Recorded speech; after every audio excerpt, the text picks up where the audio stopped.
Video like जरूर कर लीजिए और ऐसे वीडियो लगातार फ्री में पाने के लिए चैनल को तुरंत सब्सक्राइब कर लीजिए और बेल आइकन को जरूर टैप कर लीजिए ताकि आगे भी सारे वीडियो आपको मिलते रहे। यूट्यूब में फॉलो करते हैं तो प्लीज ये वाला फ्री टेलीग्राम चैनल जरूर ज्वाइन कर लीजिएगा। सारे नोटिफिकेशन सारे अपडेट यहीं पे आते हैं, ध्यान रखिए। दोस्तों स्वागत है आपका यूपीपीएससी बेस्ट ऑनलाइन कोचिंग के इस यूट्यूब चैनल पर। आज के इस वीडियो में हम लोग राज्य व्यवस्था मतलब पॉलिटी के एक और क्लास के साथ आगे बढ़ेंगे जिसमें मूल अधिकार जिसे कि फंडामेंटल राइट्स के नाम से भी जाना जाता है, इसके बारे में समझेंगे। देखिए दोस्तों, जो फंडामेंटल राइट है ये संविधान के भाग 3 में आर्टिकल 12 से 35 के मध्य रखा गया है। तो इन आर्टिकल्स में क्या बातें कही गई है इसके बारे में तो हम लोग अगली क्लास में समझेंगे। इस क्लास में कुछ महत्वपूर्ण तथ्यों को समझेंगे जहां से पेपर में प्रश्न बनने की प्रबल संभावना होती है। तो चलिए दोस्तों बढ़ते हैं आज के इस इंटरेस्टिंग सेशन की ओर। इससे पहले आप वीडियो को लाइक जरूर कर दीजिएगा और चैनल पर अगर पहली बार विजिट किए तो सब्सक्राइब करना ना भूलिएगा। चलिए दोस्तों बढ़ते हैं क्लास की ओर। देखिए यहाँ पर बताया गया है कि संविधान के भाग 3 में अनुच्छेद 12 से 35 तक मूल अधिकारों का विवरण है। इस संबंध में संविधान निर्माता अमेरिकी संविधान यानी अधिकार के विधेयक से प्रभावित है। इसका कहने का मतलब यह है कि जो मूल अधिकार लिया गया ये अमेरिका के संविधान से लिया गया।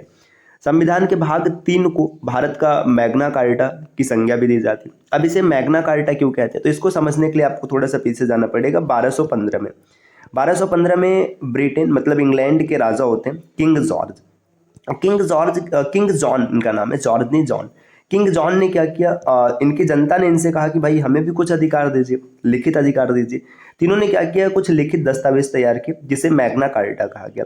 तो पूरी दुनिया में सबसे पहला जो लिखित अधिकार मिला था ये ब्रिटेन में मिला था किंग जॉन के द्वारा, तो उसे मैग्ना कार्टा कहा गया था। इसी कारण इसे भी भारत का मैग्ना कार्टा कहा गया, जो सर्वथा उचित है। इसमें एक लंबी एवं विस्तृत सूची में न्यायोचित मूल अधिकारों का उल्लेख किया गया है।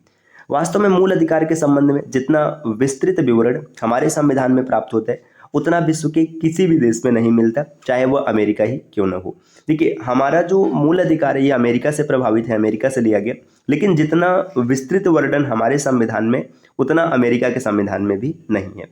संविधान द्वारा बिना किसी भेदभाव के हर व्यक्ति को के लिए मूल अधिकारों के संबंध में गारंटी दी गई है। इसमें प्रत्येक व्यक्ति के लिए समानता, सम्मान, राष्ट्रहित, राष्ट्रीय एकता को समाहित किया गया है। अब मूल रूप से संविधान में 7 मूल अधिकार शामिल किए गए थे। ये जब शामिल किया गया था तब की बात है। अभी वर्तमान में 6 मूल अधिकार है। तो 7 से 6 कैसे हुआ इसके बारे में समझते हैं। समता का अधिकार, ये इसमें आर्टिकल 14 से 18 के बारे में बताया गया। अब आपके दिमाग में आएगा कि 12 से 35 की बात की गई, लेकिन आप 12-13 को तो यहाँ शामिल ही नहीं किए, तो वो अलग चीज़ है, हम लोग उसे अनुच्छेद में समझेंगे। समता का अधिकार आर्टिकल 14 से 18 के मध्य, स्वतंत्रता का अधिकार 19 से 22 के बीच है, शोषण के विरुद्ध अधिकार 23 और 24 में है, धर्म की स्वतंत्रता का अधिकार 25 से 28 के बीच में, संस्कृति और शिक्षा संबंधी अधिकार 29 और 30 में है, संपत्ति का अधिकार, देखिए इसको रेड कलर से लिख किया गया है, ये अनुच्छेद 31 में था लेकिन इसे अभी बाहर कर दिया गया, और संवैधानिक उपचारों का अधिकार अनुच्छेद 32 में।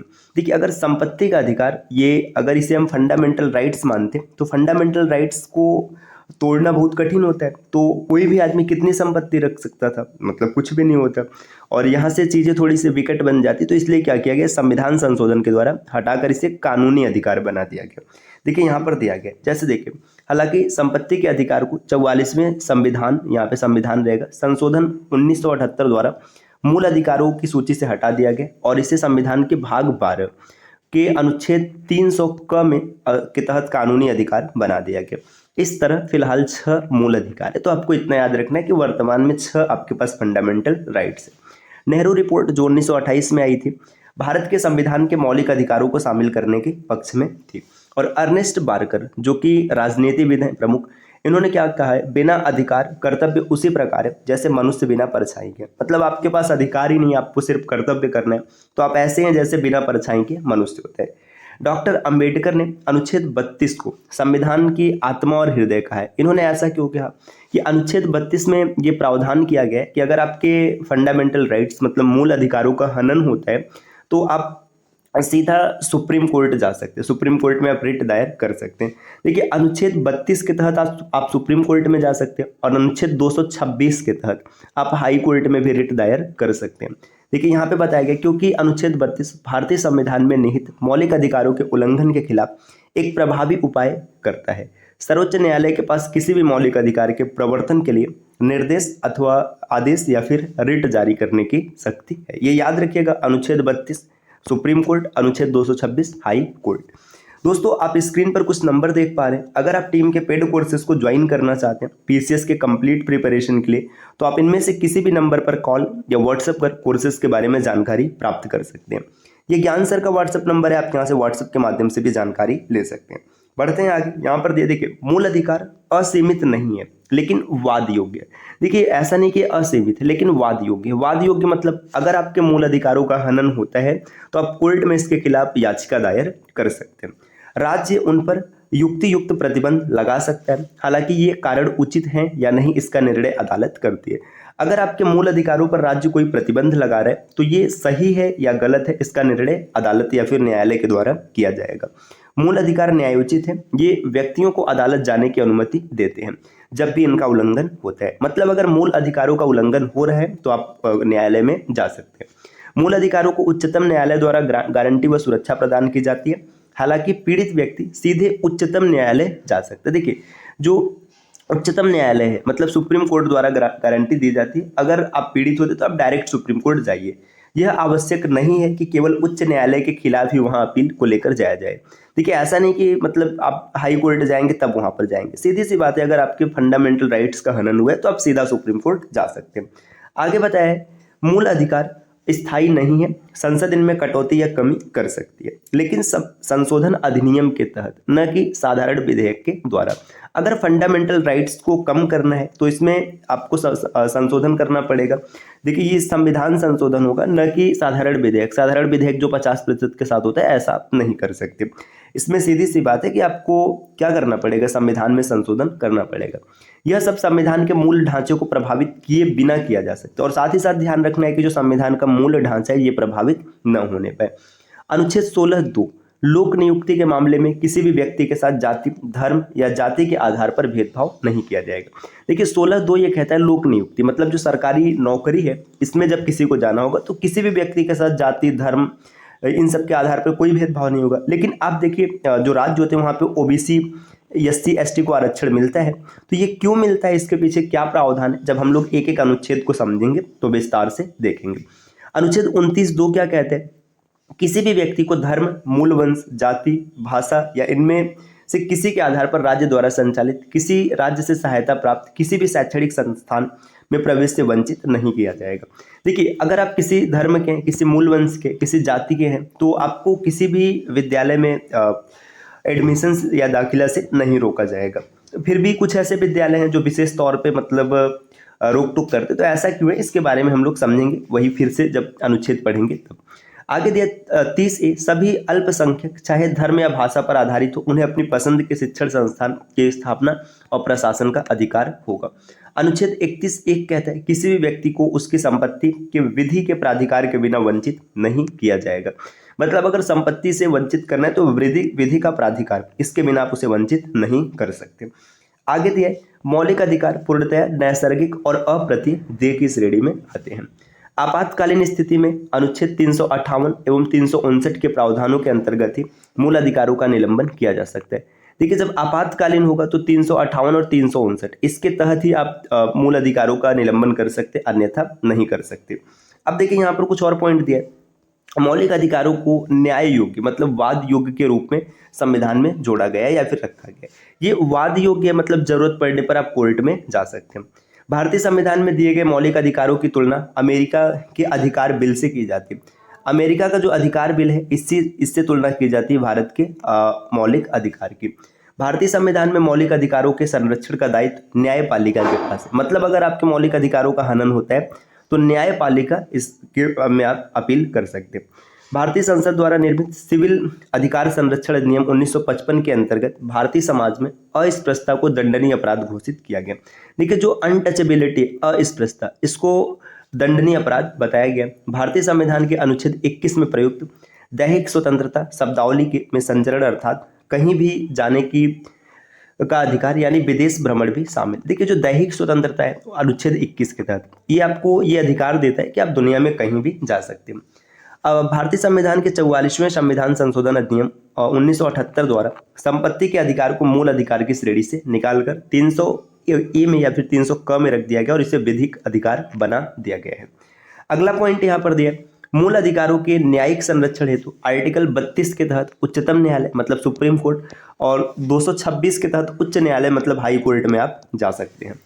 संविधान के अनुच्छेद 352 के तहत राष्ट्रपति द्वारा आपातकाल की उद्घोषणा किए जाने पर अनुच्छेद 358 के तहत अनुच्छेद 19 में वर्णित मूल अधिकार स्वतः निलंबित हो जाते हैं। देखिए, जब संविधान में अनुच्छेद 352 के तहत राष्ट्रपति के द्वारा क्या किया जाएगा, आपातकाल की घोषणा किया जाएगा, तो अनुच्छेद 358 ये प्रावधान करता है कि आर्टिकल 19 के जितने फंडामेंटल राइट्स हैं, आर्टिकल 19 के फंडामेंटल राइट्स सब अपने आप स्वतः ही क्या हो जाएंगे, समाप्त हो जाएंगे। अनुच्छेद 20 व 21 को छोड़कर अन्य मूल अधिकारों को निलंबित करने की शक्ति अनुच्छेद 359 में। देखिए, 358 जो होगा इससे सिर्फ 19 की शक्तियों का निलंबन होगा, लेकिन 359 के तहत सभी शक्तियों का निलंबन हो जाएगा सिवाय 20 और 21 को छोड़ करके। आगे दिए भारतीय संविधान के में 44वें संशोधन के पश्चात अनुच्छेद 20 और 21 के अंतर्गत प्राप्त मूल अधिकारों को निलंबित नहीं किया जा सकता। देखिए, जो अनुच्छेद 20 और 21 मतलब जीवन जीने का अधिकार है, इसको कभी भी आप निलंबित नहीं कर सकते। ये 44वें संविधान संशोधन में ऐसा प्रावधान किया गया। उच्चतम न्यायालय एवं उच्च न्यायालय विधानमंडल द्वारा पारित ऐसे किसी भी अधिनियम को असंवैधानिक घोषित कर सकते हैं जो संविधान के भाग 3 मतलब मूल अधिकार में दिए गए किसी उपबंध में की असंगति में है। मतलब अगर कोई भी विधानमंडल ऐसे नियम पारित कर देता है जो आपके मूल अधिकारों का हनन करता है, तो सुप्रीम कोर्ट उसे असंवैधानिक घोषित कर सकता है। आगे यहाँ पर पॉइंट दिया, सेवा के अधिकार की अवधारणा वर्ष 1991 में ग्रेट ब्रिटेन मतलब यूनाइटेड किंगडम से प्रारंभ हुई। इसका तात्पर्य उस अधिकार से जिसके तहत राज्य एक निश्चित अवधि के अंदर लोक सेवाएं देने की गारंटी देता है। इसे सिटीजन चार्टर भी कहते हैं। देखिए, सेवा का अधिकार 1991 में ब्रिटेन से स्टार्ट हुआ। इसमें यह प्रावधान किया गया कि एक निश्चित अवधि के अंदर लोक सेवाएं आपको मिलेंगी, इसकी गारंटी। इसे सिटीजन चार्टर के नाम से जाना जाता है।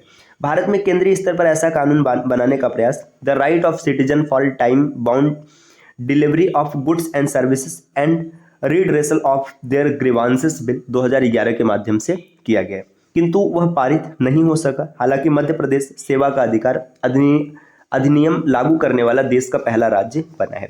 मतलब सेवा के अधिकार को सबसे पहले पारित किसने किया? भारत में, मध्य प्रदेश में। यह कानून 18 अगस्त 2010 को लागू किया गया।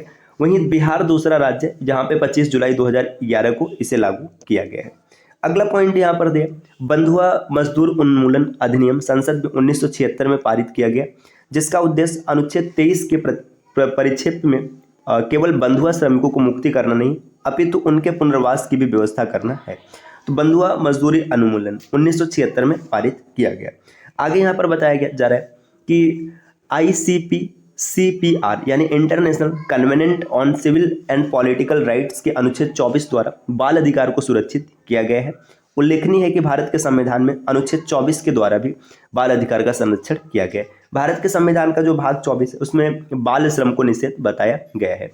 आगे दिए, राष्ट्रीय आपातकाल की प्रक्रिया के दौरान अनुच्छेद 20 और 21 में प्रत्याभूत अधिकारों को छोड़कर उन्हें निलंबित किया जा सकता है। अनुच्छेद 19 में उल्लिखित 6 अधिकार तब स्थगित किया जा सकता है जब युद्ध या विदेशी आक्रमण के आधार पर राष्ट्रीय आपातकाल की घोषणा की गई हो।